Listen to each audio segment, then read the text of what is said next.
6 months had passed since the wave destroyed human technology, and Zektar was still on Earth filing his reports. The other species in the Hegemony Council had stopped reading them after the 3rd month. The Altarians had calculated that 97% of humans would be dead by now. The crystal beings called Zethkri had already marked humans as extinct in their history books. But Zektar kept watching and kept writing because what he saw confused everything. He thought he knew about how species survived disasters. Humans were not dying the way everyone expected them to die. The colony world called Haven should have been a tomb by now. 50,000 people living on a planet with thin air and no native food sources should not have lasted 2 weeks without their technology. But Mayor Kate Williams had done something that made no sense to alien minds. She had organized the survivors not by their jobs or skills, but by their ability to hope.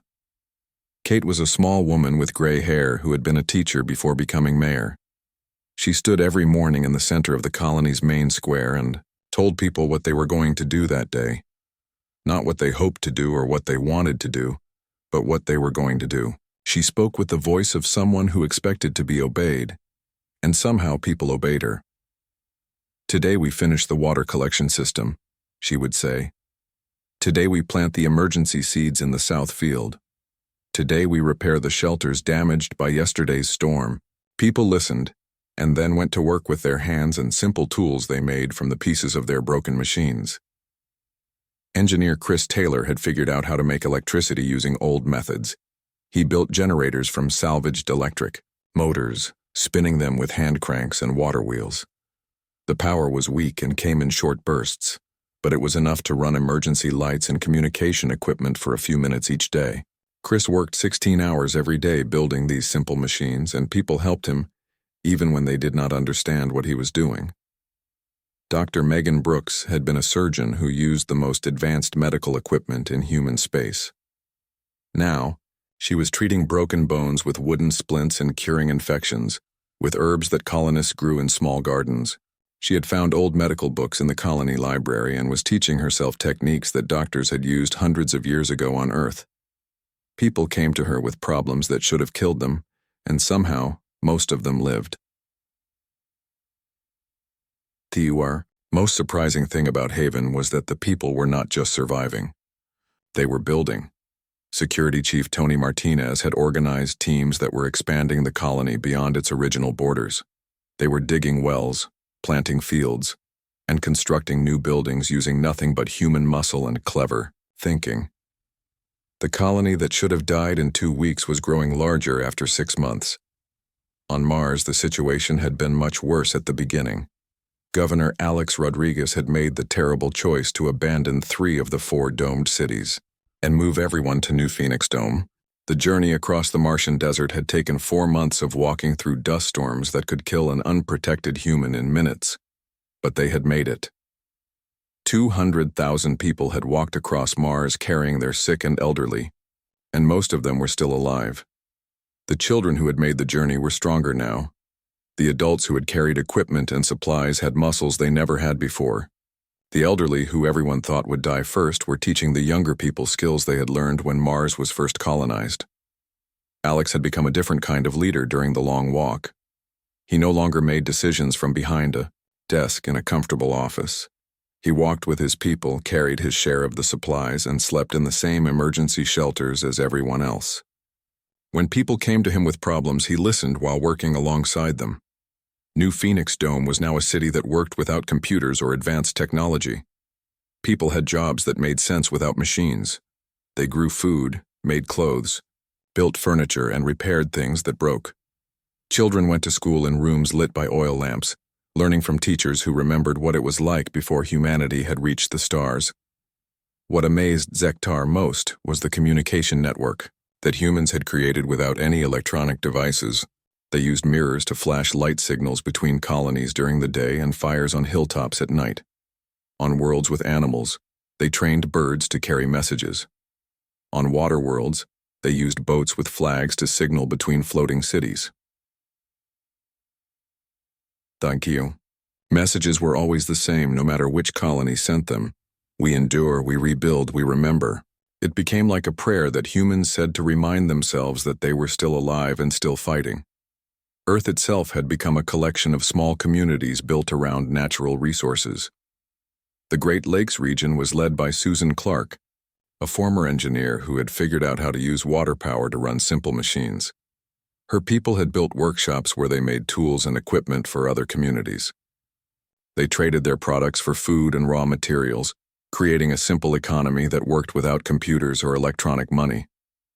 The Pacific Northwest had become a place where people lived in the forests like their ancestors had done thousands of years ago. Ranger Director Paul Young had organized communities around the rivers and lakes where people could fish and hunt. They built wooden houses and grew food in forest clearings. Children learned to identify plants and animals, to make fire without matches, and to find their way through the wilderness using stars and landmarks.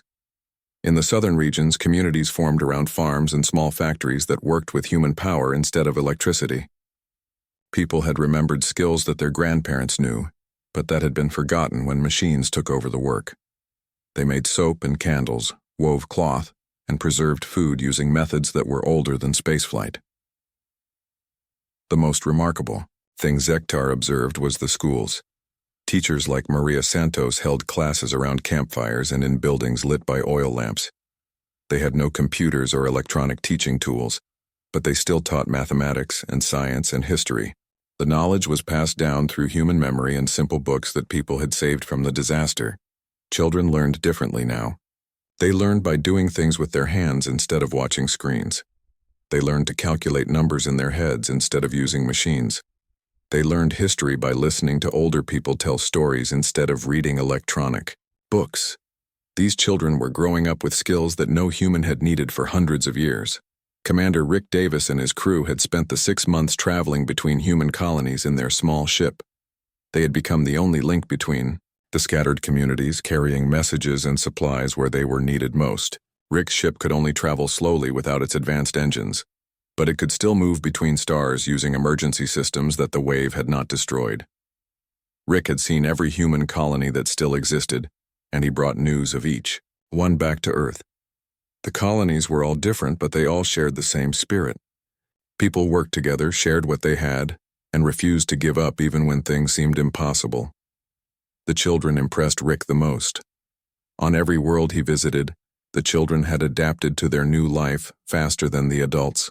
They played games that helped them learn survival skills.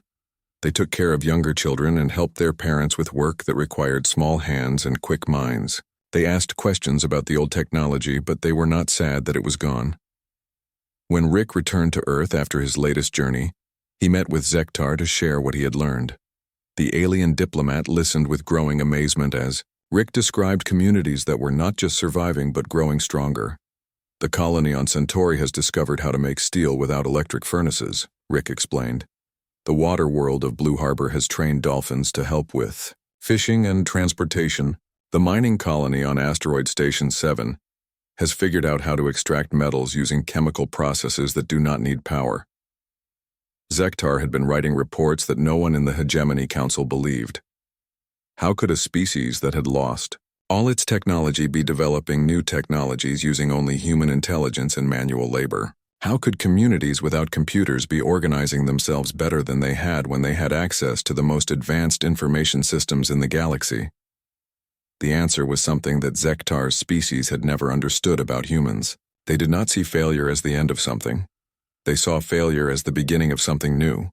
When their machines stopped working, they did not mourn the loss of the machines. They celebrated the discovery of what they could do without machines. As winter came to Earth, Zektar walked through the communities around New Geneva. People were preparing for the cold season with the same careful planning they had once used to prepare for space missions. They had stored food, gathered fuel for fires, and made warm clothes from materials they had grown and processed themselves. The humans were still talking about the future, not about when their technology would be fixed, but about what they would build next. They had ideas for better communities, more efficient ways to grow food, and new methods for making the things they needed. Zektar pressed his long fingers against the observation window of his diplomatic quarters on Earth. His green skin caught the morning sunlight as he watched the busy streets of New Geneva below. Humans moved in their usual quick way, rushing to work and school with that energy his species had learned to admire over the past 3 years. The tall alien had come to Earth to study these strange beings for the Hegemony Council, and what he found always surprised him. The humans were different from the 12 other species in the Council. They built things fast and fixed them faster. They argued about everything but somehow still worked together. Their ships were smaller than Altarian vessels and less elegant than Zethkri crystal constructs, but they won battles that should have been impossible. Captain Lisa Grant commanded their flagship UHS Defiance with a crew that seemed to read her mind. Admiral Jake Morrison ran their defense networks across 17 star systems with a confidence that impressed even the calculating Altarians. Zektar had been writing his reports about human progress when his communication device started making the emergency sound. The holographic display showed Dr. Amy Foster, Earth's top scientist who studied stars and space. Her face looked worried in a way that made Zektar's chest feel tight. "Ambassador Zektar, we have a problem," Amy said quickly. "Our solar monitoring stations detected something terrible. The sun is about to release energy waves that will spread through hyperspace.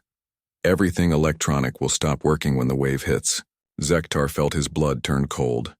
He knew what this meant. Humans had spread across 17 star systems. They had colonies on distant planets, ships traveling between worlds, and space stations orbiting strange suns. If their technology failed, everywhere at once billions would die. "How long do we have?" Zektar asked. "The wave already started. It moves faster than our communication signals. Some colonies might have stopped working already. Earth will be hit in 6 hours. Amy's image flickered and disappeared. Zektar tried to call the Hegemony Council, but his equipment was acting strange. He ran to the Human Communication Center in the building next to his quarters. Inside, people were moving fast and talking loud. Everyone looked scared. Commander Rick Davis was there with his small crew. Their ship was the only one still in Earth orbit because they had been hiding in an asteroid field doing research when the wave began. Rick was tall with gray hair and tired eyes. He had been in space for 20 years and had seen many dangerous things, but nothing like this. "The colonies are going quiet one by one," Rick told the crowd. "Centauri stopped transmitting 10 minutes ago. Haven went silent 5 minutes after that. We are losing them all." Zektar watched the big screen show a map of human space. Green dots marked active colonies and red dots showed the dead ones. As he watched, more green dots turned red. The wave was moving across human territory like a fire-eating dry grass. Admiral Morrison appeared on the screen from his command station in orbit. His face was calm, but his eyes showed the worry he felt inside. "All civilian ships return to nearest port immediately. Military vessels prepare for emergency operations. We do not know how long our technology will stay working." On the streets below, people had started to gather around public screens. They watched the news reports with the quiet fear that comes when people know something terrible is about to happen, but cannot stop it. Parents held their children close. Old people sat on benches and remembered times when life was harder but simpler.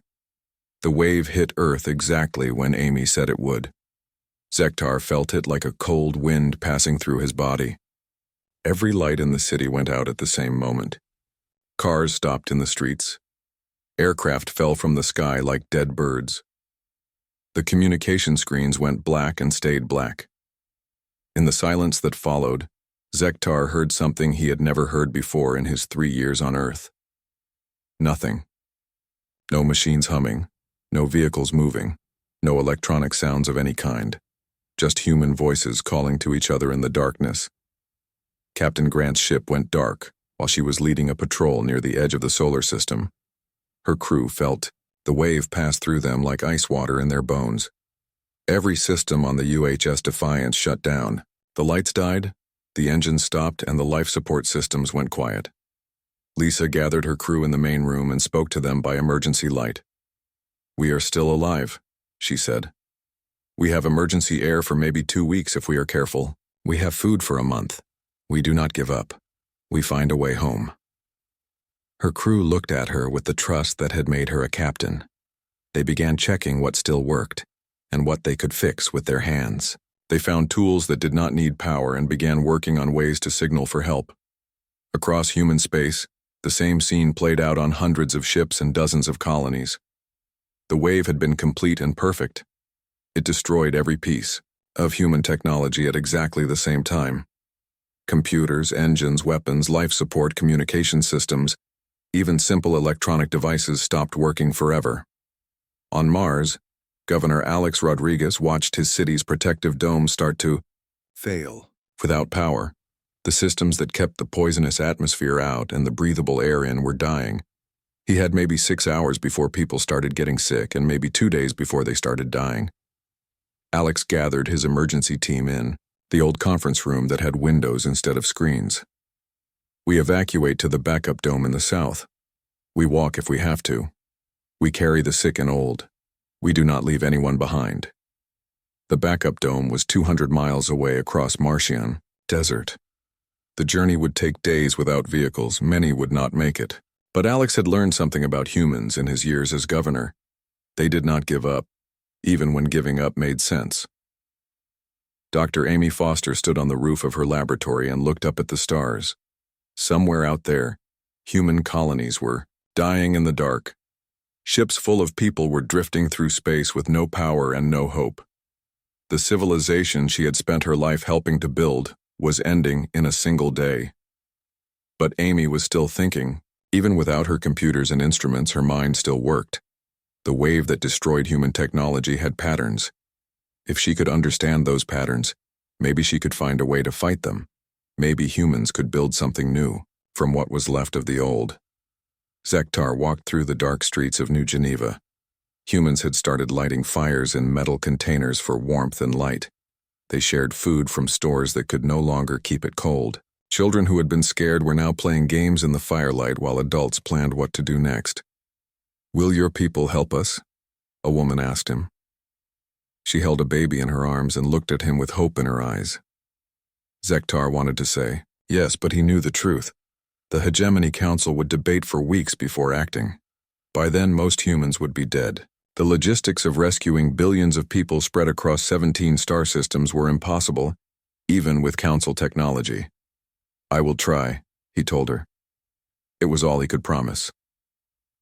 The first day after the wave, Zektar sent his emergency report to the Council using his own ship's communication system. The message was simple and terrible. Human civilization had ended in 6 hours. The species that had impressed the galaxy with their energy and innovation was dying in the dark of space, and no one could save them. 2 years had passed since the wave destroyed human civilization, and Zektar was writing reports that the Hegemony Council called impossible. He described communities that were growing stronger without technology and people who seemed happier than they had been before the disaster. But the most impossible thing was about to happen in a deep cave laboratory beneath the Swiss mountains on Earth. Dr. Ryan Foster was the younger brother of Amy Foster, the scientist who had first detected the wave. While Amy studied the stars and space, Ryan studied the tiny particles that made up the universe itself. He had been working in his underground laboratory when the wave hit, and the thick rock above him had protected some of his equipment from the electromagnetic pulse that destroyed everything else. For 2 years, Ryan had been living like a cave dweller from ancient times. He used candles for light and ate food that people from the surface communities brought him in exchange for his scientific knowledge. His laboratory was filled with devices he had built using salvaged parts and his own hands. Nothing he made looked like the clean, smooth technology that humans had used before the wave, but it all worked in ways that the old technology never had. Ryan had spent those 2 years studying the wave that destroyed human civilization. Worked with instruments he made from broken pieces of computers and generators powered by bicycle pedals. He calculated complex mathematics using pencil and paper and his own brain instead of electronic devices. What he discovered changed everything humanity thought they knew about the universe. The wave had not just destroyed human technology, it had changed the basic nature of space itself around human worlds. The quantum field that connected all matter and energy had been altered in ways that made old human technology impossible to use. But Ryan realized that the same change that made old technology useless could be used to create new technology that was far more powerful. His first breakthrough came when he built a device no larger than a human hand. It had crystals he grew, himself, wires he made from salvaged metal, and circuits he designed using principles that no human had understood before the wave. When he connected the final piece, the device began to glow with soft blue light and generated more electrical power than should have been possible from something so small. Ryan tested the device carefully over several weeks. It drew energy from the changed quantum field itself, turning the invisible forces around human space into usable power. The device never got hot, never wore out, and never needed fuel of any kind. It simply converted the quantum field into electricity, as long as it remained in space that had been touched by the wave. But the real surprise came when Ryan used his device to power some of the old human technology in his laboratory. Computers that had been dead for 2 years came back to life, but they operated faster and more efficiently than they ever had before. Sensors could detect things at greater distances with perfect clarity. Communication equipment could send signals farther and clearer than the most advanced systems from before the disaster. Ryan realized that human technology had not been destroyed by the wave. It had been transformed. The old devices would work better than ever if they were powered by systems designed to use the changed quantum field. Humanity had lost its technology for 2 years, but in return they had gained access to forces that could make them more advanced than any species in the galaxy.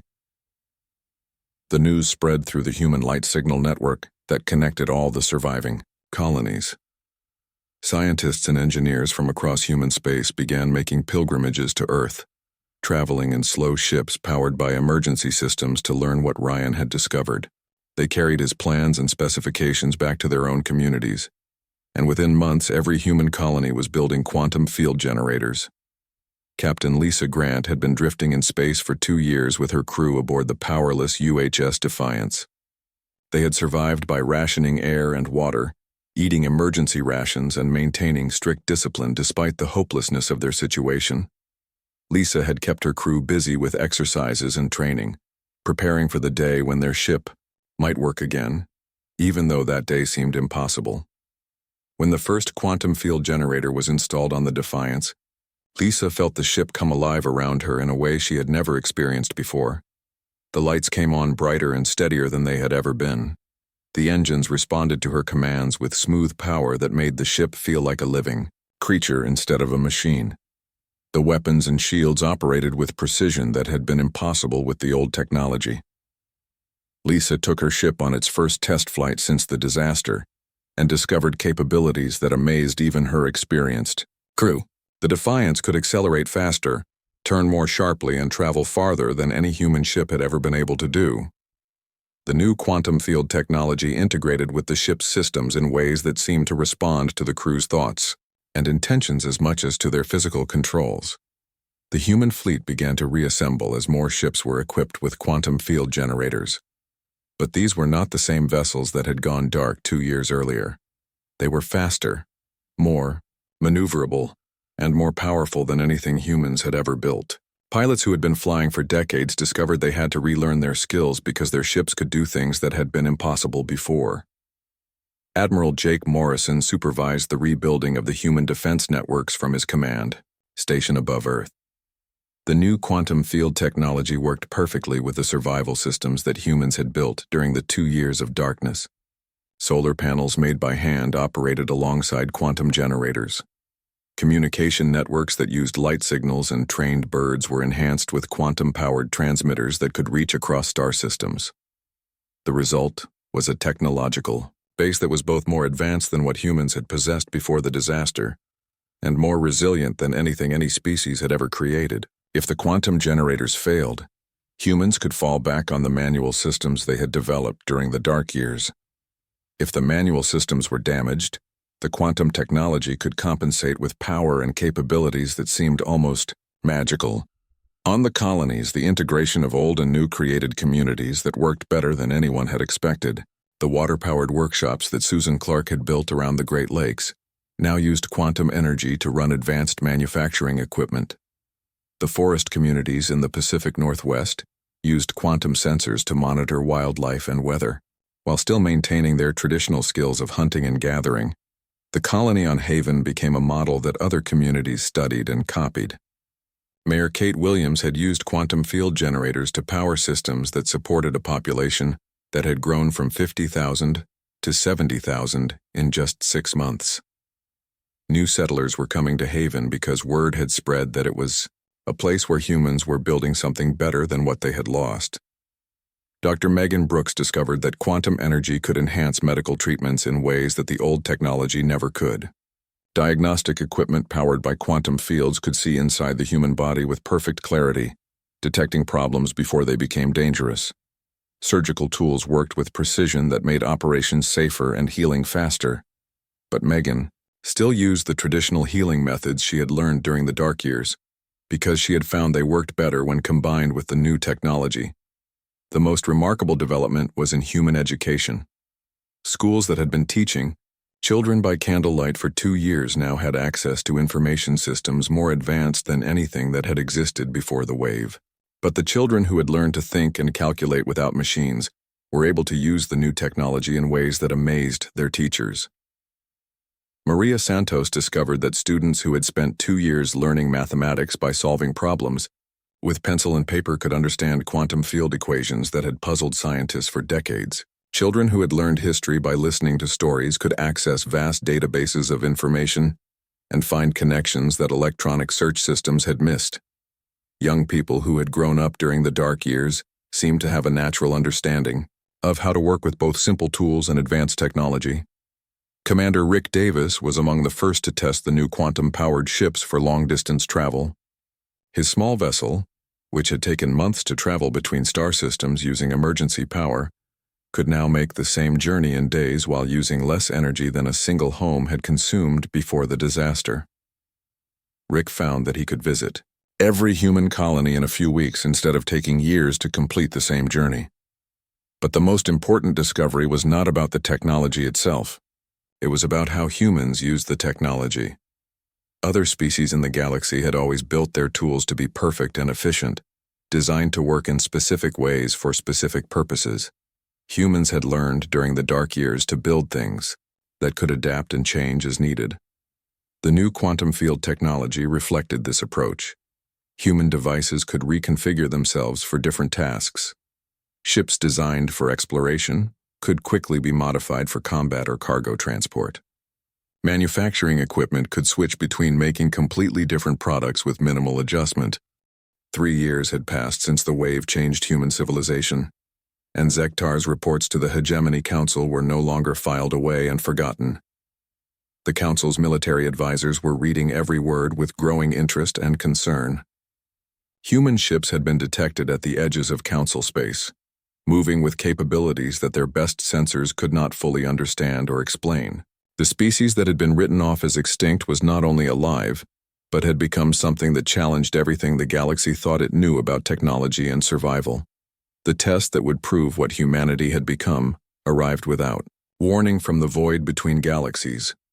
The Void Hunters had returned to Council space after 3 centuries of absence, and their first target was the human colony world of Centauri, home to 800,000 survivors who had spent 3 years rebuilding their civilization from nothing. Zektar received the warning through his own intelligence network. The alien diplomat had broken every protocol in the Council handbook when he took his personal ship directly to Earth to deliver the news to Admiral Jake Morrison in person. Morrison was in his command center above Earth, coordinating the final tests of the new human defense systems that had been built using quantum field technology. "Admiral, your species has surprised every member of the Hegemony Council," Zektar said as he stood in Morrison's office looking out at Earth's rebuilt orbital stations. "But the Void Hunters are different from any enemy you have faced. They number in the millions. Their ships are the size of small moons. They consume entire star systems and leave nothing behind. Even the combined fleets of all Council species barely managed to drive them away the last time they appeared." Morrison was a tall man with gray hair who had spent the last 3 years rebuilding humanity's military from the ground up. He looked at Zektar with calm eyes that had seen humanity survive what should have been impossible. "Then it's good that we're not the same humans you knew 3 years ago." The human response to the Void Hunter threat demonstrated how completely they had changed since the wave. Instead of panicking or calling for help from other species, Morrison activated the defense network that connected every human colony and ship across 17 star systems. The network operated with the quantum field technology that allowed instant communication and coordination across distances that had once required hours or days for signals to travel. Captain Lisa Grant received her orders while commanding a patrol squadron near the edge of human space.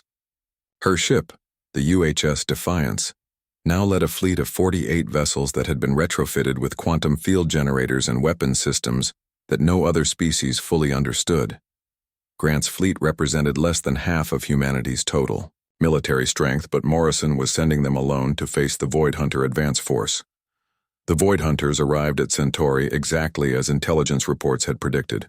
12 moon-sized vessels accompanied by thousands of smaller ships dropped out of hyperspace at the edge of the star system. Their strategy was simple and had worked against dozens of species across the galaxy. Overwhelm the defenders with impossible numbers, consume the planet's resources, then move on to the next target. What they encountered instead was something unprecedented in their millions of years of conquest. The human fleet was waiting for them not at the planet they expected to attack, but spread throughout the star system in positions that made no tactical sense, according to any military doctrine known to galactic civilization. Grant's ships appeared, from quantum jumps at angles that should have been impossible, striking with weapons that seemed to ignore the Void Hunters' energy shields. When the massive alien vessels tried to return fire, the human ships vanished before the energy beams could reach them, only to reappear somewhere else and continue their attack. The human tactics confused the Void Hunters because they were based on principles that purely logical species could not understand. Lieutenant Commander Ben Parker led a squadron of fighter craft that moved through the battle like schools of fish, turning and striking with coordination that seemed to anticipate what the enemy would do before the enemy decided to do it. Parker had learned during his years as a pilot that human intuition could process patterns and possibilities faster than the most advanced computers. His pilots were not just following tactical algorithms programmed by strategists. They were responding to instincts developed over millions of years of human evolution, reading the flow of battle like ancient hunters reading the movements of prey. The turning point came when Dr. Ryan Foster, working directly with the human fleet from his laboratory on Earth, realized that the quantum field technology could be used as a weapon in ways that no one had considered before. He coordinated with all 48 ships in Grant's fleet to create a cascading quantum field collapse that disrupted the energy patterns holding the Void Hunter weapons together. The effect was immediate and devastating. The moon-sized vessels found their primary weapon systems offline, their shields flickering and failing, and their smaller ships unable to coordinate their attacks. In the space of minutes, the Void Hunter advance force had been reduced from an unstoppable armada to a collection of damaged ships struggling to maintain basic functions. Admiral Morrison's voice reached every Void Hunter vessel through communication channels they had not known could be accessed. "This is humanity. You have entered our space without permission. You will leave immediately, or we will make you leave." The message was transmitted not just in standard galactic languages, but in the Void Hunters' own communication systems, bypassing their security protocols in ways that should have been impossible. The quantum field technology that humans had developed allowed them to interface with any electronic system within the altered space around human colonies. For the first time in their recorded history, the Void Hunters retreated from a battle they had expected to win easily. Their damaged fleet limped away from Centauri while monitoring stations across the galaxy watched in amazement. The species that had terrorized galactic civilization for millions of years had been defeated by the humans who had been declared extinct just 3 years earlier. But the Void Hunters' retreat was not a surrender. It was a regrouping. Within days, intelligence reports reached the Hegemony Council, indicating that the Void Hunters were gathering their full invasion force. From across multiple galaxies, they were preparing to return to human space with numbers that would make their first attack look like a small scouting mission. Zektar found himself in the unusual position of serving as an unofficial ambassador between humanity and the Council. Species who were beginning to understand that their own survival might depend on the humans they had dismissed. He attended emergency sessions where representatives of 12 species debated whether to offer military assistance to humanity or simply retreat to defensive positions around their own worlds. The Altarians calculated that even the enhanced, human fleet could not survive an attack by the full Void Hunter armada. The Zethkri consulted their historical records and found no instance of any species defeating the Void Hunters in a major engagement. The aquatic Mertai suggested that all species should evacuate the threatened sectors and wait for the Void Hunters to move on to other regions of the galaxy. Admiral Morrison's response to the Council's offer of military assistance surprised everyone. "We appreciate the offer, but we have a better idea.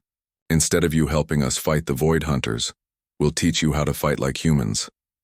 The joint training exercises that followed demonstrated the difference between human and alien approaches to warfare. Other species had developed tactics based on logic, mathematics, and predictable patterns of behavior. Humans had learned to fight with intuition, adaptability, and the ability to change their strategy in response to unexpected developments. Commander Dana Price led a mixed squadron of human and alien pilots through training exercises that challenged everything the alien crews thought they knew about space combat. Human pilots taught Altarian crews how to trust their instincts instead of relying only on computer calculations. Mertai commanders learned to read the emotional patterns of battle instead of focusing purely on tactical analysis. The breakthrough came when alien crews began to understand that human success did not come from superior technology or better training. It came from their ability to adapt to failure and turn disadvantages into advantages. When human plans went wrong, they improvised new plans on the spot. When human equipment failed, they found ways to make broken systems work better than perfect. Fonsi.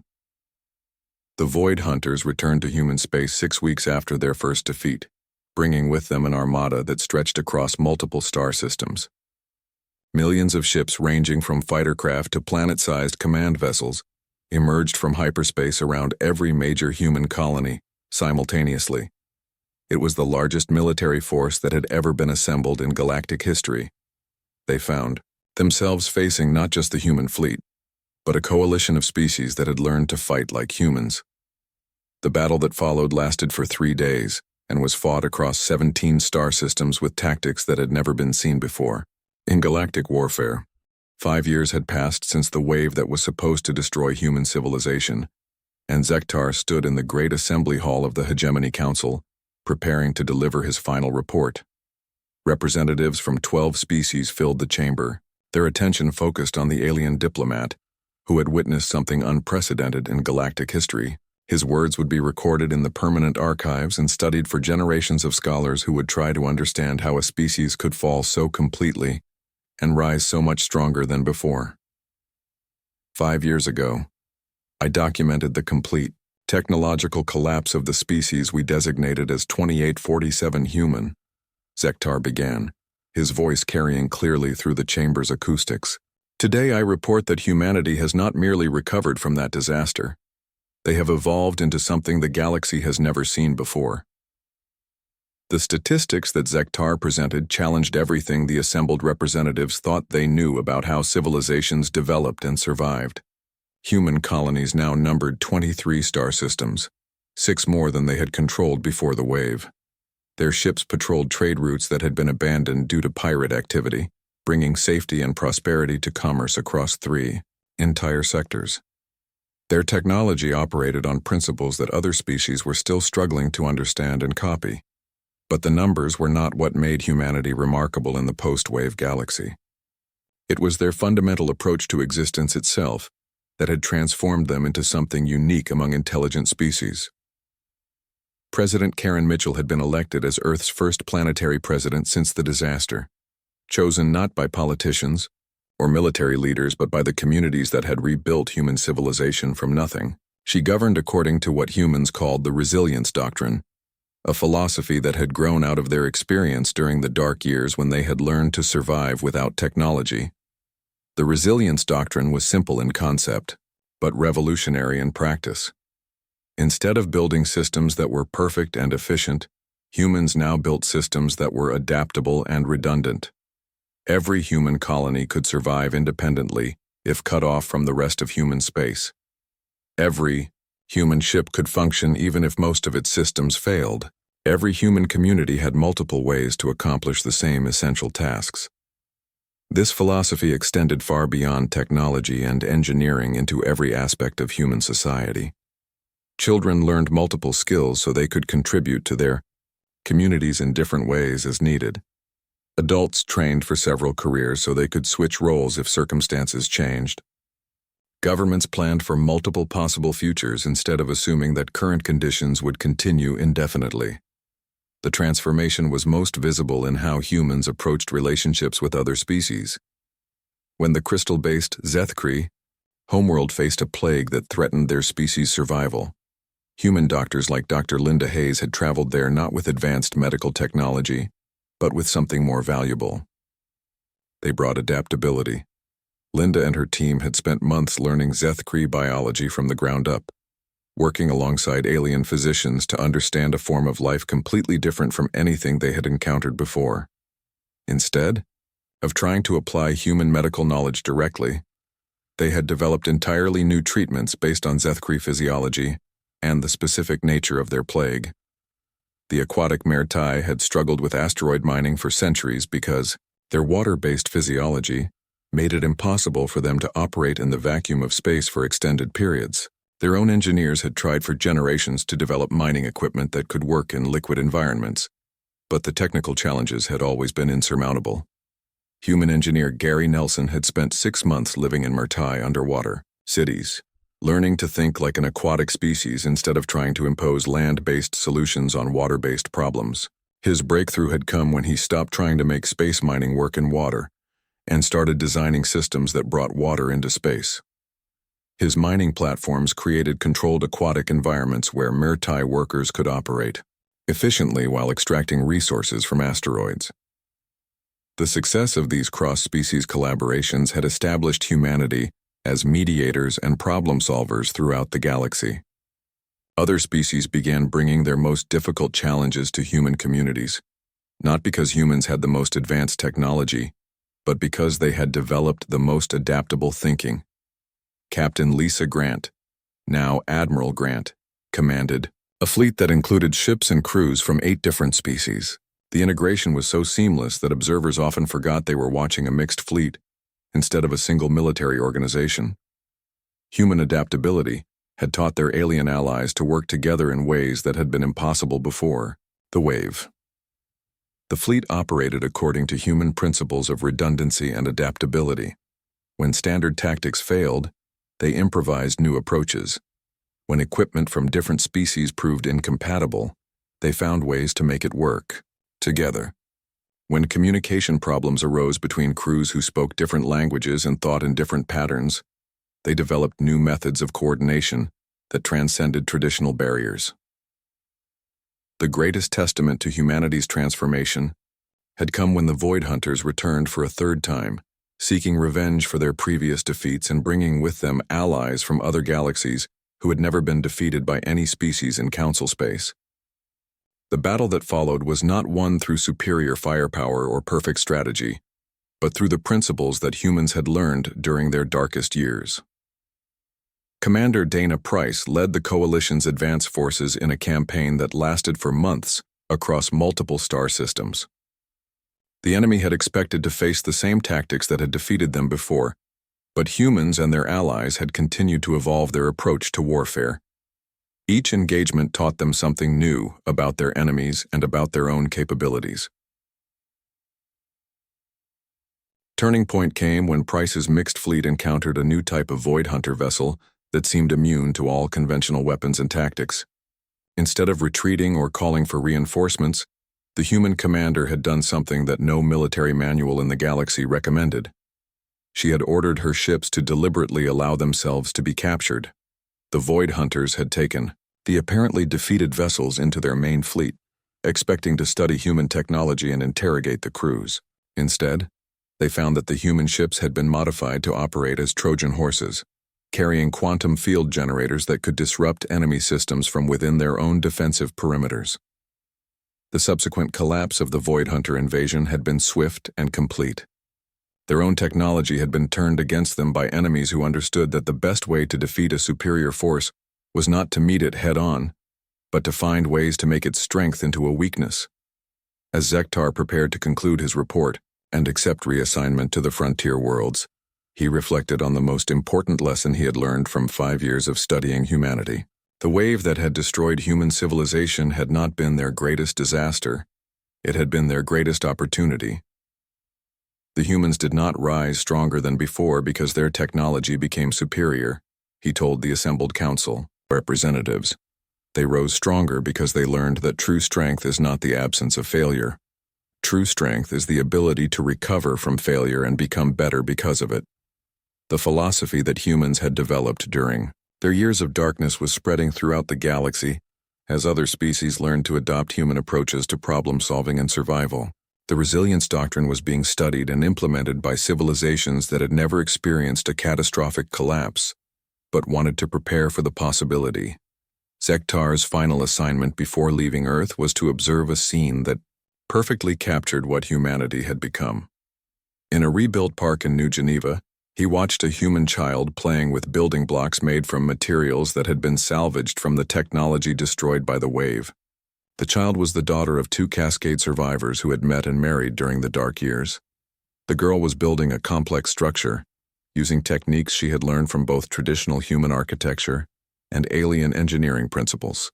Her parents had studied while working with other species during the reconstruction. When part of her construction collapsed due to an unstable foundation, she did not cry or abandon the project. Instead, she examined the fallen pieces, figured out why the structure had failed, and began building again. But this time, she incorporated what she had learned from the failure into a new design that was more stable and more beautiful than her original plan. The rebuilt structure stood taller and stronger than the first, with foundations that could support even more ambitious construction in the future. Zektar realized that he was watching the future of not just humanity, but of galactic civilization itself. The child represented a generation that had grown up understanding that failure was not an ending but a beginning, that challenges were opportunities to become stronger, and that true success came not from avoiding problems, but from learning to solve them in ways that prepared for even greater challenges ahead.